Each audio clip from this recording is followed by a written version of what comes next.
Bana, mchana hii leo klabu ya Young Africans imezindua rasmi jezi ambazo watatumia katika mashindano ya klabu bingwa barani Afrika ya msimu huu.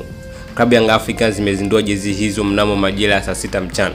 Klabu ya Young Africans imekuwa klabu ya kwanza katika Tanzania msimu huu kuweza kutoa jezi mpya za mashindano ya klabu bingwa barani Afrika. Na kama ndio kama ya kwanza kabisa unajiunga na channel hii pendwa kabisa michezo, basi usisahau kusubscribe na comment ili kuwa wa kwanza kupata taarifa mpya zinapotoka. Bwana, klabu ya Young Africans mchana hii leo rasmi imetoa jezi zao mpya ambazo watatumia katika msimu huu wa klabu bingwa barani Afrika. Jezi hizo ambazo zimekuwa gumzo sana mtandaoni, lakini ni jezi ambazo zimekuwa na msisimko mkubwa sana kwa mashabiki wa klabu ya Young Africans. Jezi hizo ambazo Yanga wataitumia katika mashindano ya klabu bingwa msimu huu, mechi yao ya kwanza ambayo inachezeka pale visiwani Zanzibar, klabu ya Young Africans itatumia jezi hizo ambazo imezindua hii leo majira ya mchana.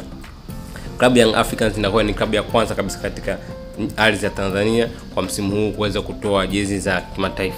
Klabu ya Young Africans imekuwa ni klabu ya kuigwa na mfano kabisa. Jezi hizo ambazo ni jezi ya kijani ambayo imekuwa imeashiria ni logo mama ya klabu ya Young Africans, ambayo jezi hiyo itatumika katika uwanja wa nyumbani, na jezi ya rangi ya njano ambayo ni logo ambayo imekuwa iking'aa katika logo ya klabu ya Young Africans kama rangi ya pili katika nembo hiyo, itatumika katika mashindano ya klabu bingwa msimu huu, lakini katika uwanja wa ugenini. Na jezi nyeusi ni ile ambayo itatumika endapo klabu ya Young Africans itakuwa ikikutana na timu ambazo zinafanania na rangi za jezi hizo zote mbili, inamaanisha jezi ya kijani na jezi ya njano, ndipo klabu ya Young Africans inaweza kutumia jezi nyeusi.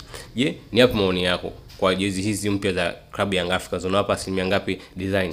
Na kama ndio kitakuwa mara ya kwanza kabisa unajiunga na channel hii pendwa kabisa michezo, basi usisahau kusubscribe na kucomment ili kuwa kwanza kupata taarifa mpya zinapotoka za hapa Tanzania na vile vile hata nje ya mipaka ya Tanzania. Kwaheri kwa sasa na asante.